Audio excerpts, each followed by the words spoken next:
infinity loop, and basically it's a 2D version of a double helix. The DNA of life, shall we say, if you took a ladder and you twisted it, all that spiral will be basically the DNA. It's the fascia that runs through us. And so this image stretched out into a spiral, or a double helix, is where it's at. And so in anything in life, basically, we're working through circles, ellipses, tangents, vectors, all of these lovely things.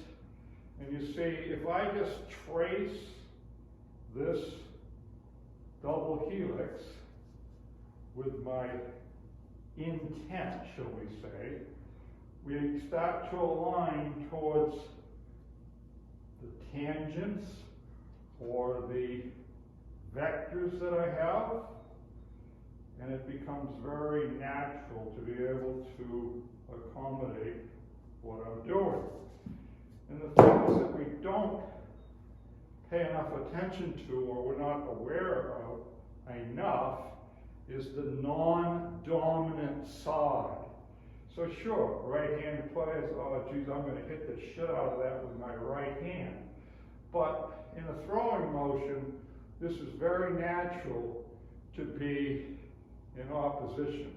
So as I go to get that sword out of the stone and I pick it up in a throwing motion, what happens to my left side, my non-dominant side?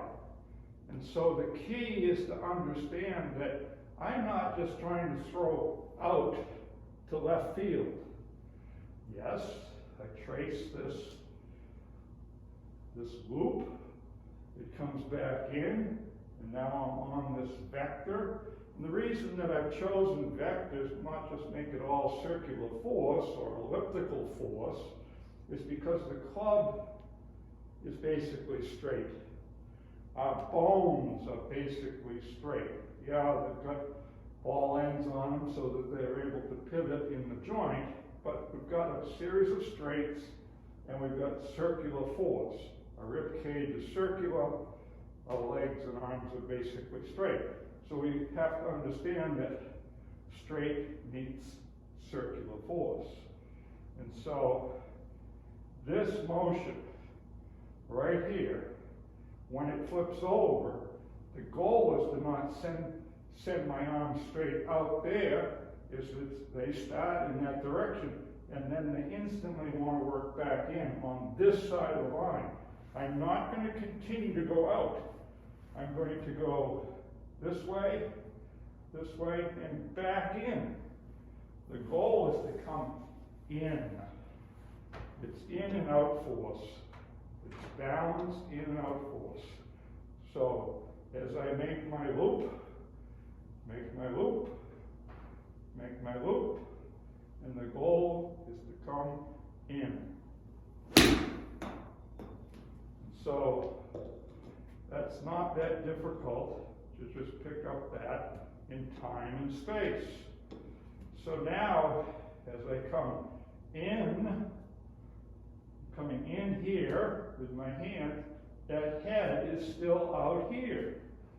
So once it flips over, now the whole thing aligns with the shaft. I'm sending out, but I'm instantly trying to work in. It's basically in and out force. Something like that.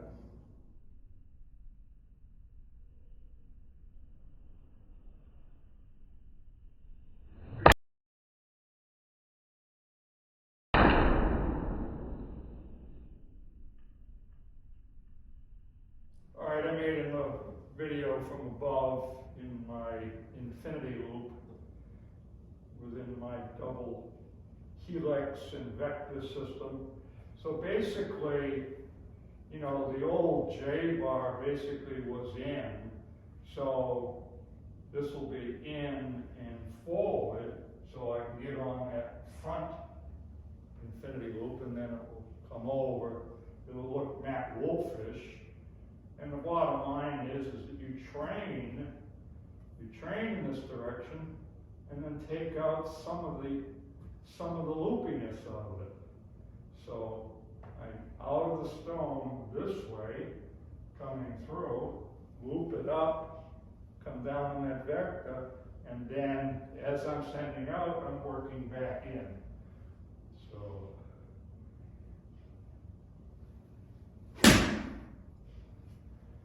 really, that's all it is. That's my double helix within the vector system. And then you just tone that down. You still have it in there, but it's not as much. And then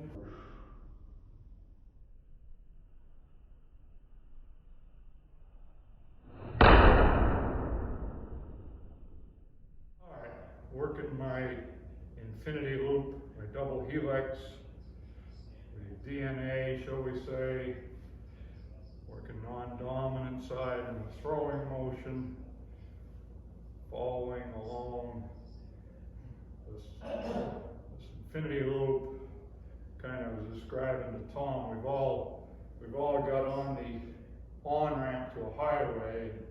You know, if you've come from the overpass, and you're going along, you're gaining speed, and all of a sudden the on-ramp tightens up, and you're like, oh boy, I'm going awful fast, I better slow down. But if you've got something that's got capacity, containment, shall we say, sports car that's able to use that speed, continue to build it, you're already at speed when you get on the highway. So maybe you enter the highway at 80 miles an hour. That's where all the fun is when you got, say, a sports car. You can't go fast on the highway, but you can go fast entering the highway. So basically, as I come out, I'm winding in this direction. Up it comes. And if we were to do the old trigger to finish, I'd go forward, as in the J bar, forward, get on this inside of the infinity loop. Up it comes, down that ramp, strike, and then back to the inside of that loop. So basically, working to get over here.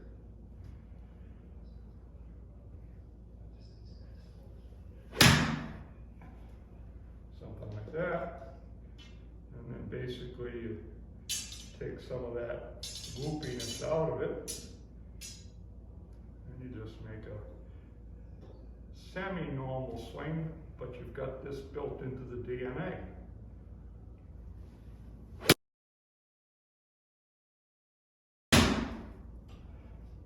You absolutely pound it.